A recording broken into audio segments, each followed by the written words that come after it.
Dear guests, let us welcome on stage Mrs. Helen Köpman, Deputy Head of Unit Digital Innovation and Blockchain at the European Commission. Mrs. Helen Köpman.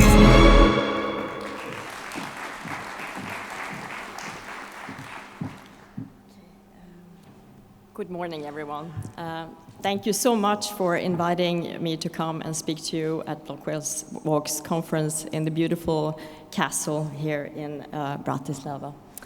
I will probably talk to you a bit more about the things that already was related to by Mr. Rasi and Sef Kudrich.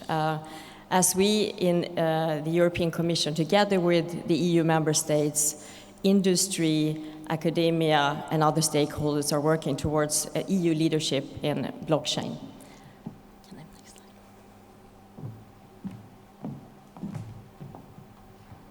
I have some slides to show you. And so first of all, I would like to perhaps reiterate why we do this. Why are we using blockchain technologies?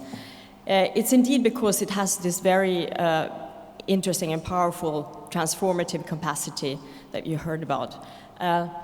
It will create new collaborative models in the digital economy.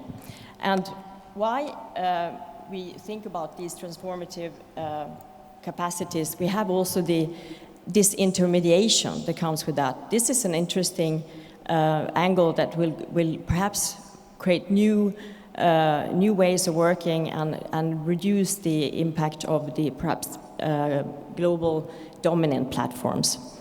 It will create some potential new alternatives to this. It has the potential to also create better efficiency, traceability in transactions across borders, across organizations. It has immutability aspects and functionality included in it, which is creating this trust that we are seeking to build when we collaborate across organizations. All these functionalities that you probably will hear much more about from the other speakers that are implementing and looking into this technology is creating extremely interesting opportunity for European companies in particular. So we see these applications now being emerging in very different areas. And the first ones that you probably seen and heard most about is about digital currencies and the bitcoins and other cryptocurrencies. But this is just a first wave of applications that have been promoted, whereas we now see more around financial services in a more global sense, and we also have possibilities to create new financial instruments around using blockchain technology in, for example, fundraising, in raising money for new ventures for companies around blockchain and other technologies. Another area that I think now, after the first initial hype around digital currencies and such, are seeing is the record-keeping capability of blockchain, using its traceability, secure transactions and immutability to actually create trust in the data we exchange across organizations. So record keeping is the area we see now the largest wave of applications coming for industries, companies, as well as public services.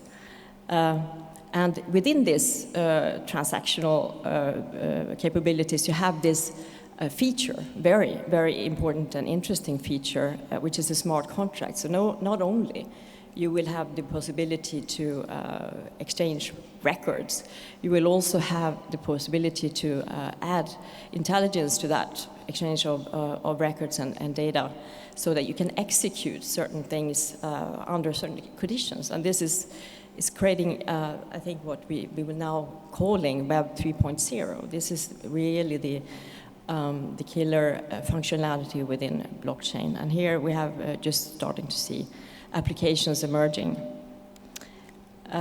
So for the EU strategy here, we take a very holistic approach and we look at various axes. We have a joined up political vision between EU and member states, as you already heard Mr. Rasser and Sefcovic talking about, which is the EU blockchain partnership. So this started a year ago with 22 member states. It's now 30 member states and associated states joined up in this political vision with the objective to create a European blockchain services infrastructure, on top of which there will be services and application running for public services and industry in the prolongation. We have a public-private partnership in terms of that we want to work together with industry in the different sectors to develop sector-specific guidelines and also standards and interoperability. We are connecting the global and European expertise on blockchain. I think this is very important, and this is why we have gatherings and conferences like this, that we all together want to advance our collective information and knowledge about blockchain. And we are doing this through the EU Blockchain Observatory and Forum. I will tell you a bit more about this, but this is a very good source of information for all of you. We're also investing in EU research and innovation, as well as direct investment in terms of funding through European Investment Bank. And last but not least, which was also mentioned before, all this technology can only be enabled if you have the correct and good regulatory framework to allow for this to happen. That could all be just by creating clarity on what the existing rule set is, how it can be used and how it can be adapted to the use of the technology. Standardization is also extremely important, because if we don't work on standardization, and this is global standardization, then we will create silos, not only within our countries, but in Europe. And we know that our companies are looking global immediately, and we want them to enable them to work globally. So the European Blockchain Partnership has already delivered some of the promises that was raised in the declaration last year. It has increased its members over the year. It has selected a number of use cases, of which one was mentioned, the diplomas. And it has created a governance structure around how this development will happen together with the different members, and how the investments will take place over the time to create a European blockchain services infrastructure. The partnership has selected 4 use cases for 2019 that has now been worked on and will be deployed gradually over the next year. We will probably see the first instances of functionalities coming out around the second quarter next year. And as we saw, one of the use cases is around the diplomas, which would not only facilitate for the exchange of students today, which is already happening through Erasmus, but would facilitate through Erasmus. But in addition, it would help young engineers and others to actually work across borders, so they can certify that they have certain credentials and diplomas to be able to work in another country, which sometimes is not that straightforward. So this could be a very useful benefit for European citizens. There's one thing that also needs to be worked on, and this could probably be a bit more long-term, and that's the area of digital identity. This will take a bit more time, because we have identities in all countries, and in most of the countries they're also digital. But to have this digital identity about yourself or a company or an object work across borders on the European level is not obvious. This will take a bit more time, but if we crack that nut, if we can get digital identities to work, many other features and functionality of blockchain will also be facilitated. We have some data sharing, trusted data sharing applications, and these are in the area of taxation and VAT, and we have other use cases coming. But all this is a first wave, and in the parallel to this development of the use cases, we also have policy work, and I know they have colleagues here that will talk a bit more about this, but we, in parallel with the development of the use cases, we need to have a regulatory dialogue around the policies and regulatory framework around here to facilitate the development. And this is happening also through the European Blockchain Partnership in parallel, and it will take place over the next year with these use cases. We're already looking at a new wave of use cases to be deployed in the future. So this is really up to speed and running forward quite fast. I mentioned that the part of the EU strategy is also to look at industry partnerships, so public-private partnership.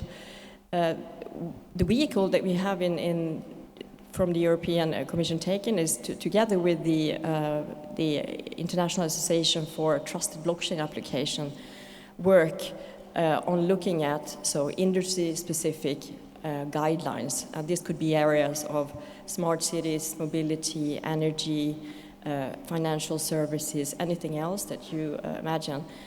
This association was launched this year in April and had already 100 members at its launch. Is now up to 200 members, crossing across all kinds of industry structures, and is also truly a global organization. And I think this is very important that we don't address blockchain in a national or EU level. We have to look globally from the beginning. So we work very hard to promote this work together with INATBA, which is the abbreviation of the association. And one of the most important things together here is to work on interoperability on a global level. So I told you that we had work on advancing our knowledge around blockchain. We have had this EU Blockchain Observatory Forum that was launched last year. This is a very large community with many stakeholders, both academia, industry, and others joined. And we have mapped around 770 projects in Europe, a bit beyond, already active in the area of blockchain. You can go on this website and look at the map of the projects that are around and get inspired and perhaps connect with the participants there. The Blockchain Observatory Forum is organizing workshops, has done that quite extensively over the last year, and produced reports that are now published on the website that you can download. And these are quite interesting deep dives in areas that are important and adjacent to blockchain, such as the general data privacy protection. How is that regulation? How is that working together with blockchain? How can we scale blockchain? How could it be interoperability? How is it used in public services? And the last reports that we came out was around smart contracts, and I think this is very interesting for you to have a look at and download. There are 4 more reports coming in the near future, so have a look at that. And now I would like to come to the next slide, which shows a bit on the EU investments. I think that here we are in the stage of technology development, where investments really makes a difference. This could unlock a lot of investment from private side in the future if the public administration, public funding is brought into this area. So we have done this now through a research and innovation program that you know most likely as Horizon 2020. Already in this program we have invested 200 million in EU-funded projects, and about 50 of those projects are running right now, and we think that this could go up to 350 million in the current financial framework. Of course, we also have bids into the next financial frameworks in the Digital Euro program, and this will be a continuation of the Connecting Europe facilities. So this is very important in terms of investment. On top of this research and innovation investment, we actually have set up an investment fund that we invest in startups with the high growth potentials in the areas of artificial intelligence and blockchain. This is a investment fund of 100 million euros that together with national promotional banks and private investors, VC and so on, could be leveraged 4 times. We are aiming ambitiously, have a high ambition with this. And this is very important to have our very smart entrepreneurs in the blockchain area and AI actually getting more confident that you can stay and grow in Europe and also create the most interesting, high-skilled jobs that our young people are looking towards to have a place in the future. And this investment fund is just a pilot. We're also looking at scaling up the funding in the next financial framework, which is under InvestEU. And I would just like to put this slide quickly here, and I know that all of you will talk more about this, but it's not all hunky-dory with blockchain. There are challenges, technical and legal challenges. You probably heard of some of them in terms of energy consumption when you talk about public blockchains. You have scalability issues when you have high volumes of transactions. Interoperability is not to be forgotten. We already have different solutions for blockchain services that are not interoperable. And then, of course, the integration with existing systems, because this is not working in isolation. From a legislative perspective, we are looking at 2 areas that could be challenges, but perhaps needs to be looked into a bit more carefully on how we could make the regulatory framework a bit more clear in this respect. And those 2 issues are smart contracts and tokenization. So smart contracts, as I mentioned, is the additional intelligence that you put on top of a blockchain transaction to execute conditions. And this has various application areas like insurance and others. And the question we're asking ourselves now, is the current legal framework sufficiently clear to ensure that there's mutual recognition of smart contracts across borders? And what happens if there's a legal dispute? Tokenization is the other area where we look into right now. A token is an incentive mechanism embedded in the blockchain technology that can be used to create ecosystems around services. And these tokens are not entirely clear when it comes to regulatory framework, both on national and EU level. Some countries have gone quite fast in putting together legislation that clarifies this. But what happens now if these services run across borders? Yes, we need to create clarity around that across EU, and this has been highlighted as one area to look into. Now, last but not least, because this is a great event and we have fantastic expertise here in the room, and if you're interested in this area and want to continue your exploration around blockchain, I would invite you all to come to Malaga in a month, where we have an event called Convergence. It's all about convergence of technologies as AI, blockchain, IoT, convergence of people, all the stakeholders from regulatory side, from industry side, and so on. And you can deepen your knowledge and see some of the applications that are emerging in the areas. I would welcome you all to come to Malaga in a month. Thank you so much.